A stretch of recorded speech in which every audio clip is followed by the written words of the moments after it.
Hi everyone, Hervin here, and this is day number 4 of the Daily Journal video series where I'm documenting business lessons, life lessons, anything that I find cool here. Usually I keep a private journal, and I thought, you know what, it'd be really cool if I can just make use of that, leverage the fact that I'm already doing that and share it over here. I want to develop a habit of just creating content. I want to improve the way I present. And so I thought, you know what, I think it'll be a good idea. I know it is important to be out there creating content, like building a personal brand. And I just wanted to take initiative. I think just taking action and just starting to put content out there and seeing where that goes. That's kind of what this is. And so, yeah, anyway, thank you all so much for being here. So, what I am going to share with you today, so I have a couple of things here. Today, we had our biggest feature release inside our company.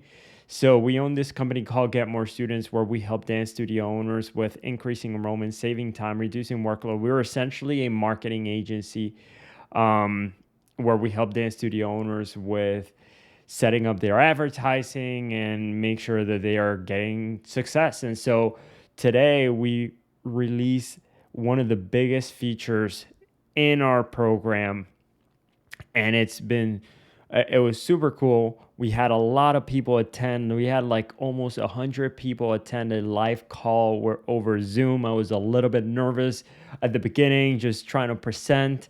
Um, and yeah, I mean, it was super cool. A lot of people attended the call.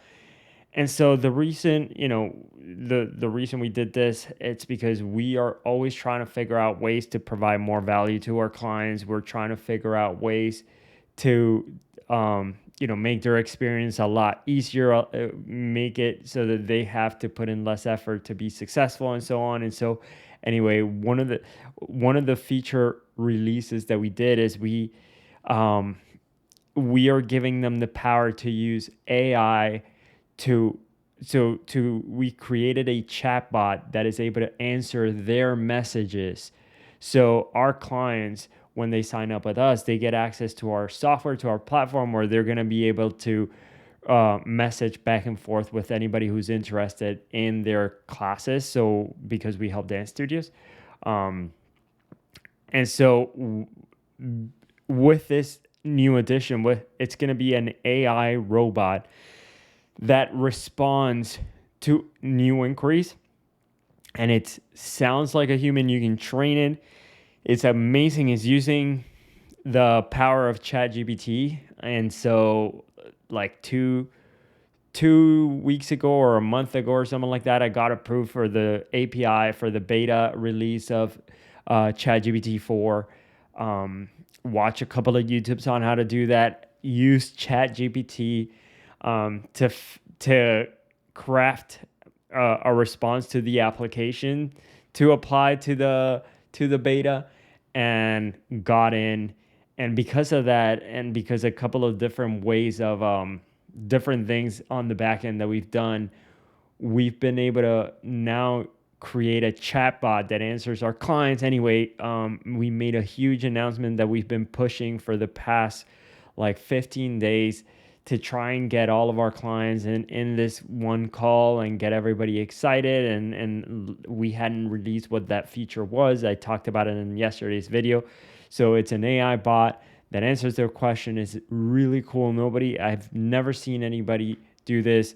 Uh, and yeah, it's gonna be the future where you're gonna have these bots that sound better than humans. They can be trained to say exactly whatever you want.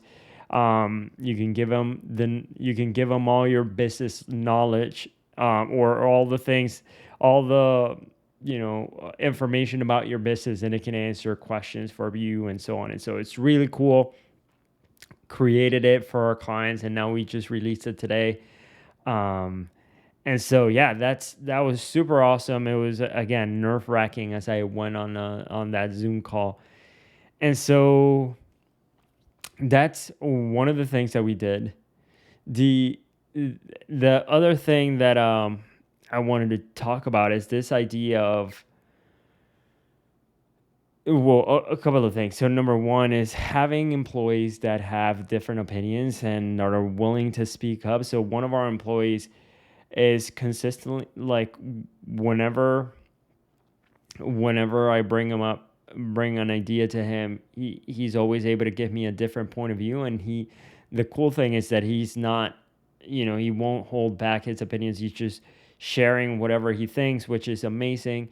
It's always, I mean, although in my head sometimes it's like, you know, hard because, um, you may have somebody who has a completely different opinion from you, and so sometimes you think like are we going to be aligned into and think about the same goal in the same way and so on.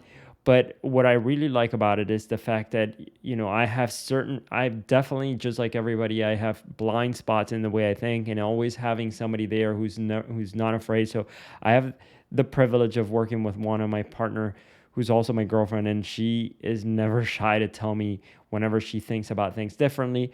And now having another employee who is not shy at all, who to say what he thinks, it's it's fantastic, because then you can count on somebody that is going to say whatever they're thinking regardless, and super powerful. You don't want people to, if they have their own opinions, which, if you have somebody that has a good idea, or has a contrary opinion to your opinion, to me, I want to hear that, because I want to consider, I just want the winning strategy. I don't want my strategy to win. I want us as a team to win. And so, yeah, just overall having employees who can do that. I don't know what the recipe for that is, for to find these people, but yeah, we happened to get lucky, and we found one that has been awesome. And it's great bouncing ideas with him as well. He's extremely smart, and just having somebody there who regardless whether or not they have a contrary opinion, um just them being able to voice out their opinion, and just say whatever they're thinking, have the confidence. That's the problem with a lot of people, is that they think, what, I'm not going to say what I'm thinking, because maybe it goes against what they're thinking, and I don't, but anyway, it reminds me of that book by Ray Dalio, where he talks about how he wants to hire independent thinkers who are willing to stand up for what they think. um and so that is, I think, super valuable, something that I had not been used to. So just extremely useful asset right now in our business. Um, Another thing too, going along that, is like seeing this. Yesterday I talked about visionaries, and you have the visionary is essentially somebody whose superpower it is to, some people have different superpowers. Some people have the superpower of being really detail oriented. Some people have the superpower of moving really quickly. Some people, and like taking action really quickly. Some people have the superpower of like being able, whenever there's confrontation, they feel comfortable going into it, and they don't feel bad, and they can stand up for whatever they believe. Some people, like, then you have the visionary. That's the person who can see, that based on, obviously skill sets and things that is within their zone of not zone of genius, but rather circle of competence. So they're able to see things within their circle of competence that other people cannot see. And so to me, I've always been one where I've always seen things a little bit differently, and always being afraid to sort of speak up, because I've always been one to think like, maybe I'm not the smartest person. Maybe I'm, my idea, maybe it's a bad one, or maybe it's something like other people have better ideas than me, or something like that. So it's not taking my ideas seriously, not um, willing to put them out there. And I've realized more and more the importance of willing and being able to put your ideas out there. regardless of not whether they're really good ideas or not. If you see something that's different, and the ability, with this employee that I was talking about, where they're willing to speak up, that's something that I admire from them, which is like this ability to, regardless, just say, because who knows, like sometimes you might say an idea, and yeah, maybe it sounds dumb, but sometimes you might say an idea and and it's something that nobody else has considered. And I've noticed that just recognizing that we all have our individual superpowers and we all see things differently. And so with that, I've learned to take, because I see how other people see things differently, I've learned to value different opinions. And by doing that, I've also learned to value my own opinion, in the sense of like, because everybody has a different point of view, maybe my point of view is valid, so let me just throw it out there and get it out in the world, and see if it, if it helps, rather than keeping it quiet and think to myself like, maybe my idea isn't good, or maybe somebody else is smarter than me, and so on. And so yeah, just learning to speak up is something that for me has been a challenge in the past, of like, not wanting to speak up because of somehow judging my idea and not thinking that it's good enough, or not thinking that I know enough, or feeling like, I might not have the credentials or something like that to. In any case, all of that, I'm learning to value how we all see things differently, how, just how everybody has such a different point of view. And in fact, this comes from, out of all places, like I've been watching a lot of videos, from Jordan Peterson, from videos from, what's this guy's name from the Daily Wire, Ben Shapiro, and Sam Harris, and Lex Freeman, Joe Rogan, and how all these people talk to different individuals, and they all, or not all of them, but oftentimes they find where they might have different opinions on a certain subject. They might have different ways of looking at it. And it makes me think like, wow, these are smart people who think about things from a different perspective. And learning to, by listening to all of them, I've learned that, wow, we all have such varying opinions. And the fact that we can share our different opinions and how we think about things is so cool. And so yeah, that, because of that, because I am learning to value other people's opinion, I have in that as well learned to value my own opinion. Not that I didn't value anybody else's opinion before this, it's just like learning to see that other people have their own way of thinking, and being okay with that. Like, in the past, to me, somebody who has a different opinion than mine, and even this is something that I still feel till this day, is something that I want to work on. Is like, whenever there's somebody who has a different opinion than mine, somehow I find that I take that personally, and I find that like almost threatening in a way, like, it makes me feel like they're wrong, I'm right, or something like that. And so learning to put that, to not take my ideas as if like they were the truth, and learning to value other people's opinions, and learning to value my own opinion, and learning to appreciate the difference of opinions, and coming together and sharing those different opinions, and understanding how people come to a certain conclusion, so that I can learn. Like, learning the value of all of that, and especially in business, is something that I am finding, it's something that I got to work on. But as I'm seeing that, I'm like, man, this is really cool. Like, if you can have people that have different opinions, and we all learn from each other, and we can all cover each other's blind spots, then we can then like we'd be coming up with really solid ideas that are not flawed, just because somebody's is gonna be bound to catch something. But in any case, super, super cool having different opinions. We're super fortunate that we found an employee who's not only able to think for themselves, which is for a lot of employees that we've hired in the past, and this might go to that other video where I talked about how we've hired in the past, where we've hired out of scarcity, and we were trying to find good people at a bargain price, and so now we're trying to find great people at a good price, um and finding people who are smart, people who can think for themselves, and also who are willing to speak up and talk, like say their opinion, which is again extremely valuable. And the last thing that I have here that I wanted to talk about is doing things that don't make sense, but you feel energetically pulled towards doing, um, being able to follow that.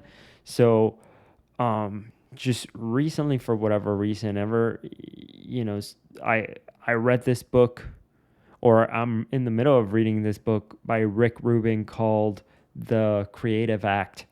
And one of the things that it talks about in there is like how, if you just following whatever energetically you're drawn to, and this kind of feels a little bit woo woo. Usually I'm somebody who's really practical, but this makes me feel like, in life I've been thinking about, um, the and one of the reasons why I wanted to create this daily journal is to document the journey of, you know achievement, essentially. And I wanted to have this as a document, but one of the things that in my mind I've been thinking about is like, okay, what is this formula for success for us? For example, for me, learning business, learning sales, learning marketing, these are things that I have, in my head. I'm like, everybody needs to learn marketing or sales if they want to be successful, because it gives them a it gives them a foundational framework that they can use to understand how to be successful if they learn how to sell and learn how to market, because it teaches you, it's kind of like the basics of business, and it teaches you how to think about creating something that is, um, marketable, how to create something that is, uh, with the purpose of making money, for example. And so it teaches you how to do that. If you learn how to sell, you learn how to market. But so I've been thinking about that. Like in my head, the way I think, it's like I almost want. So I think in terms of frameworks, and if I'm having a conversation with somebody and I'm selling them something, I'm thinking through the framework. It's called spin selling, right? So there's a book called Spin Selling, and it talks about the SPIN framework, spin, for selling. Or if I'm talking to somebody, negotiating with them, I'm using the frameworks that I learned from the book Never Split the Difference from Chris Voss. And I think about the frame. I think about frameworks all the time, and I'm like, okay, there has to be like a framework for success. But a lot of times with success, it feels like life is it's so weird. For me, for example, I went to college. I thought I was going to study like computer engineering or something like that. Um, then I realized, like, I don't, this, this is this is requiring a ton of math. I don't want to do that. I also don't want to take the classes that are like that. I also don't want to spend my life like just locked up in a cubicle in an office. That's what I thought in my head. And it's funny because now I spend a lot of time just by myself in the computer, but back then it was just like, that's not what I wanted to do. I wanted to be around people. And so anyway, I didn't know what I wanted to do. And I picked up this dancing hobby, which eventually, like, I started diving, became obsessed with it. I started diving more and more into it. Eventually that led me into, um, like, performing in front of other people, and then into teaching other people, and then into meeting my girlfriend, and then into opening up a dance studio. And eventually, in order to figure out how to make our dance studio successful, we joined some business programs that taught us how to market. I learned how to sell and all this stuff.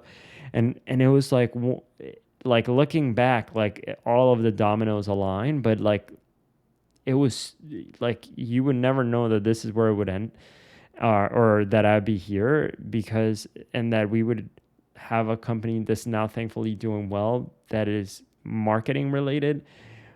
Back then, when dancing felt like such an uncertain choice, but it was something that I did because it pulled me energetically.